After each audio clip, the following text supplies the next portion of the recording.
in getting nominees through the Senate confirmation process since 2001. So we're encouraged with how that has been going. We owe that to our colleagues who've been willing to step up and are very committed to getting them across the finish line, despite, I might add, a lot of Democrat resistance. They've tried to make it hard, but as we just continue to grind through the process, we've been successful in getting 18 done, and tomorrow we'll do Kash Patel. We have a couple more that we'll tee up for next week. With regard to legislation, I think as you all know, Senator Graham and the Budget Committee last week reported out a budget resolution, and thank them for doing that.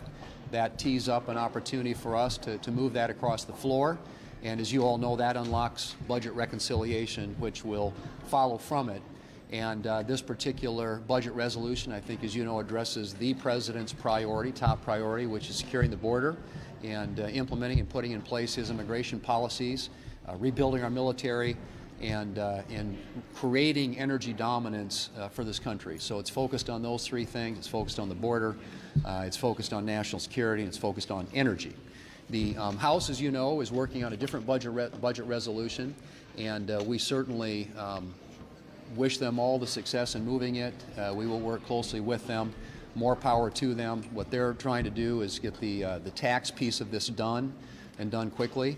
And obviously we all want to see the President's tax priorities addressed, which is making not only the tax, 2017 taxes, extending them, but making them permanent. And that's certainly the priority for most, if not all, of the Republican senators here in our conference as well. So we will continue to work together in a way that ultimately gets us across the finish line and helps put the President's agenda in place. And as I said before, I think those priorities are very, very clear as outlined in our budget resolution, and coupled with what the House is doing, I think we're on a good track to achieve success. And if we achieve success, that's going to be a good thing not only for the President, but for this country. Questions? Leader, good afternoon. Are you defying the President by going ahead with your own budget plan when he pretty strongly endorsed what the House was working on? Well, I think he's made it clear for a long time that he would prefer one big, beautiful bill. And we're fine with that too. If the House can produce one big, beautiful bill, we're prepared to work with them to get that across the finish line. But we believe that the President also likes optionality. And the legislation that we'll be working and voting on tomorrow addresses, as I said, those three critical priorities. And hopefully, in the end, we'll be able, whether it's one bill or two bills, to get all the things that the President has outlined as objectives across the finish line in a reconciliation bill. The question right now, again, is a tactical one. The strategic objective is still the same, and that is to extend the tax policy, strengthen the economy, rebuild the military, create energy dominance for this country, and secure our border. But was there anything with Senator Vance where you had to get on the same page? You have long supported Ukraine, aid to Ukraine. Are you at all concerned about the President's rhetoric blaming Ukraine for starting the war and calling for elections in Ukraine, which is what Vladimir Putin is calling for? I think what I'm in support of is a peaceful outcome and result in Ukraine. And I think right now the administration, the President, and his team are working to achieve that.